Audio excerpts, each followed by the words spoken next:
Welcome to this podcast episode in which we'll be looking at the topic of meaningful business. My name is Dr. Alex Altersky from the School of Business and Society at the University of York. A warm welcome to my guest, Heather Niven. Heather is Associate Dean for Partnerships International and Engagement in the Faculty for Arts and Humanities at the University of York. Welcome. So, can you introduce yourself and your background, and then talk a little bit about what the idea of meaningful business means to you, please? Of course, yeah. So my background is quite convoluted. I'm not an academic by trade, although I have kind of fallen into academia in latter stages of my life. But actually, my background is as a practicing artist. So I've been a self-employed artist for 30 years plus now. I've also been a business coach and a mentor. So I've worked at the university as part of their Summer Accelerator program, their Year in Enterprise program. I've also mentored for Creative UK, so looking after creative businesses and supporting them to start and to grow. And I've also worked as a consultant at the university to set up the Screen Industries Growth Network to support the Digital Creativities Lab when it run.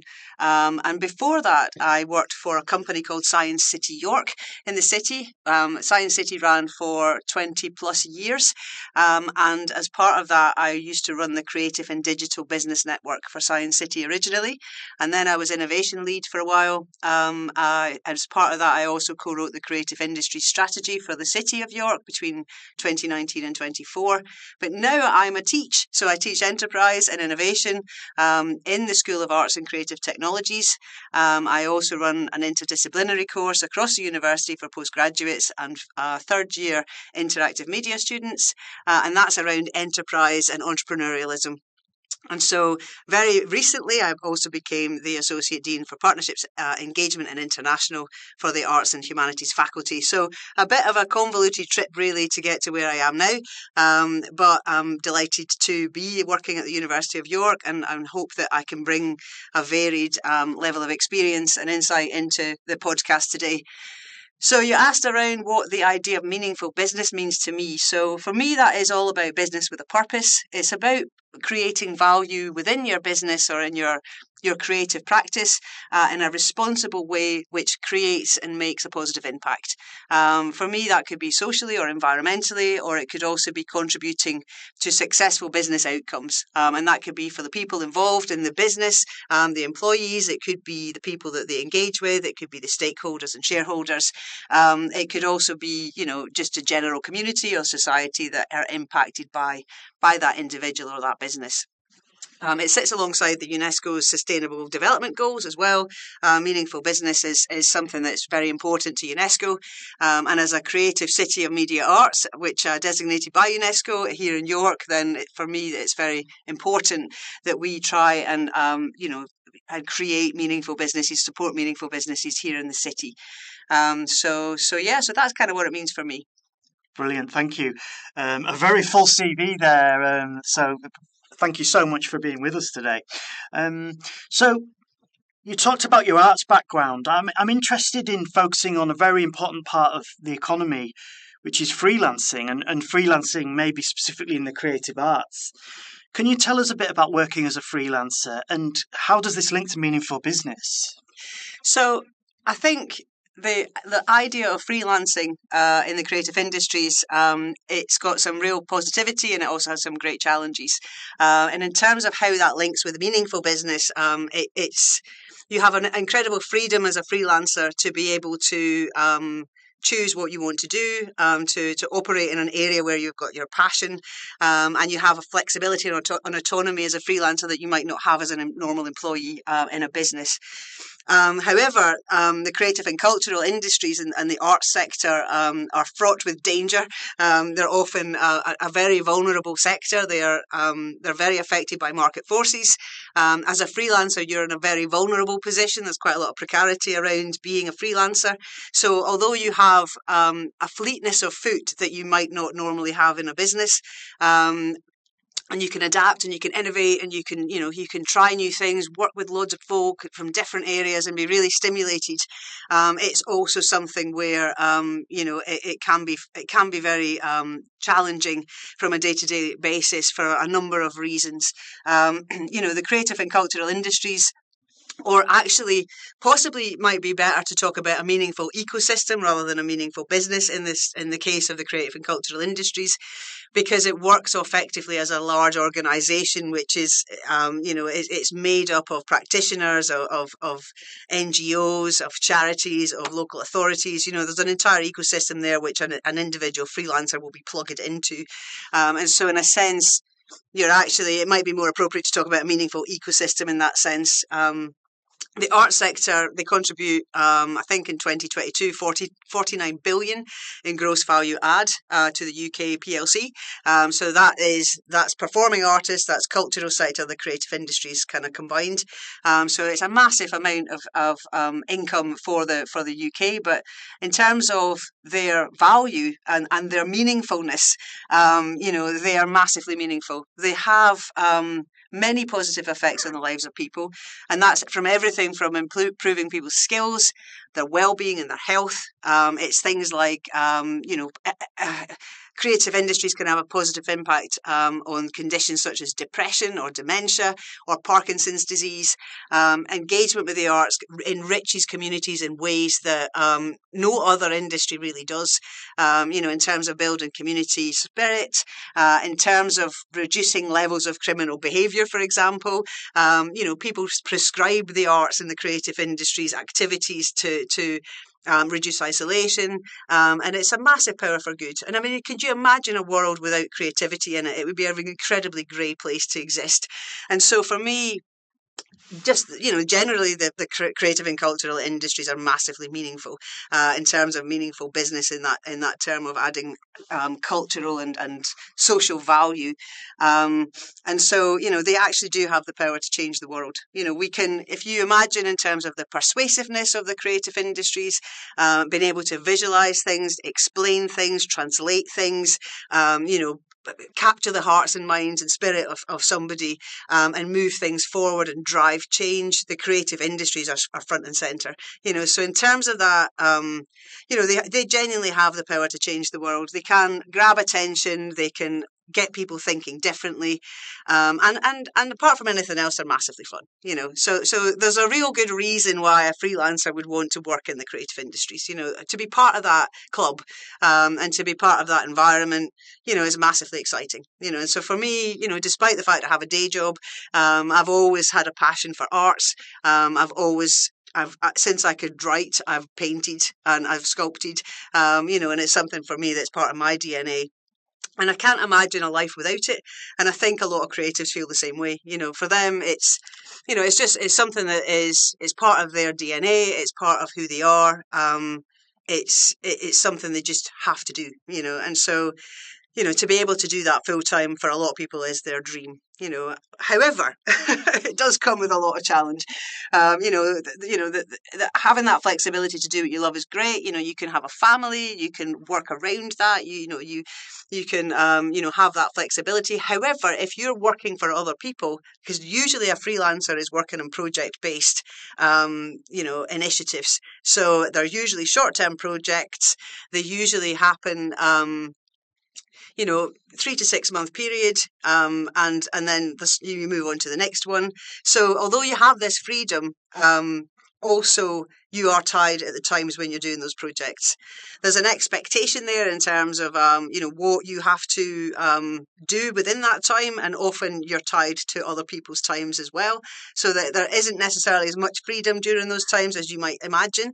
And also you are a freelancer can wear their values on their sleeve. They can pick and choose. They can talk about their values and what's important to them in terms of environmental sustainability or in terms of how people are with each other. And, that is something. However, if you're in a project, you can't necessarily change the culture of the organisation you're working with because you're not part of that culture. You're this extraneous outsider that kind of oscillates around that project but isn't never part of it, if that makes sense. Mm-hmm. So there's an element there of, you can't really change the system as a freelancer. You have to sometimes work with what you're working with and be quite collaborative, but also not concessionary.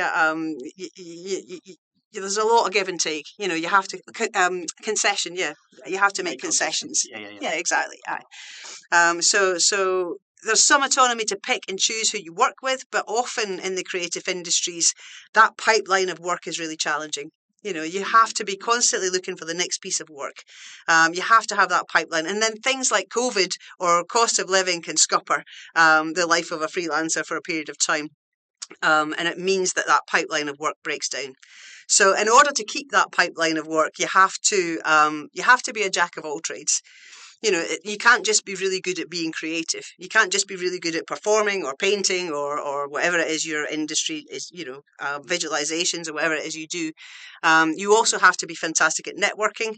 You have to be fantastic at bookkeeping, at timekeeping, at negotiation and contracts and understanding your intellectual property situation, chasing other people, project management. There are all of these other things that you have to be really good at, as well as making the sales, getting the contacts, getting the pieces of work in, and then delivering the craft of whatever it is that you're effectively being employed as a specialist in.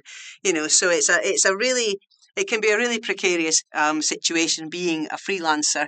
It can be extremely time consuming. So, you will get paid for the creative bit of what you are doing. You will not get paid for going to the networking events every week and getting the work. You will not get paid for doing your books. You will not get paid for managing your invoicing systems and all of that stuff. So, and usually in the creative industries, you are not paid very much.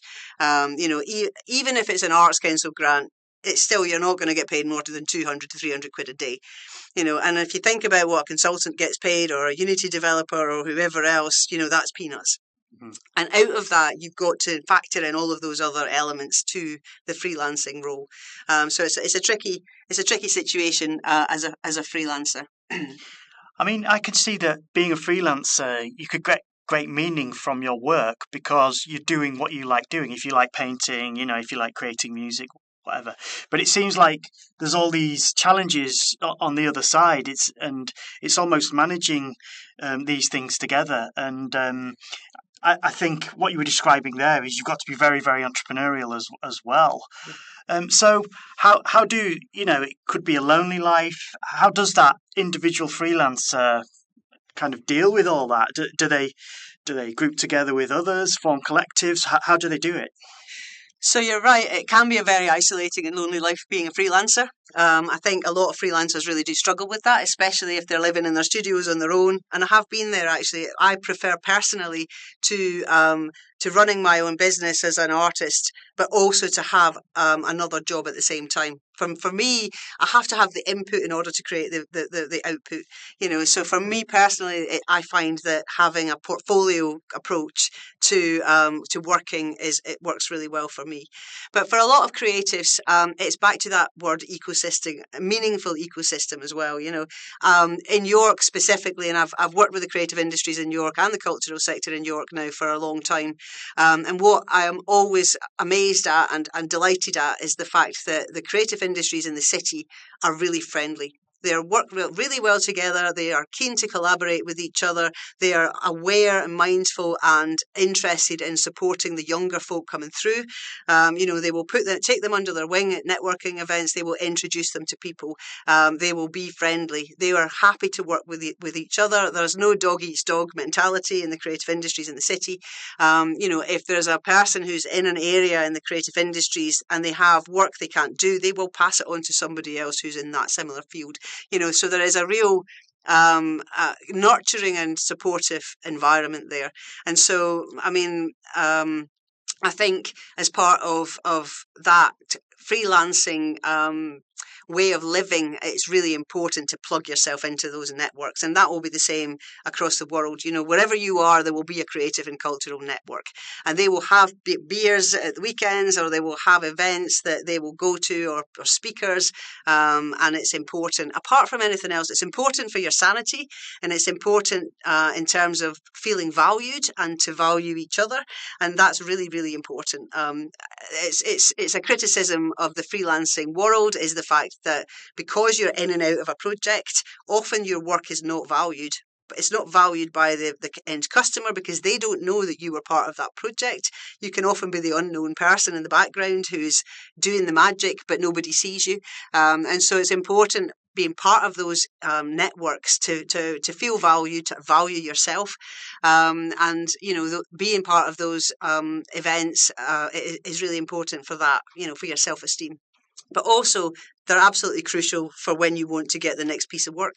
It's very much a case of it's who you know in the creative industries. And again, it's the challenge for people when they first start is they don't know anybody, and they're quite frightened in those networking scenarios. And so, having that friendly network is really important.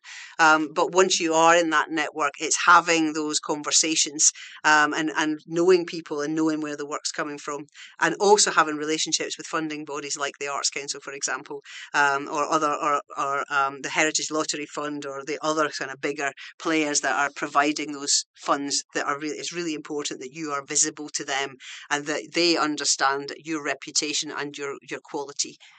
So yeah. What are your plans for the future to develop your investigation into this area further? What are your plans going forward? So I've been winging it so far. Although I write strategies for the city, I'm not necessarily doing much around strategies for myself. Interestingly, so I mean, what I've done for the last 20 years with the creative industries is a network and encourage networking, good networking.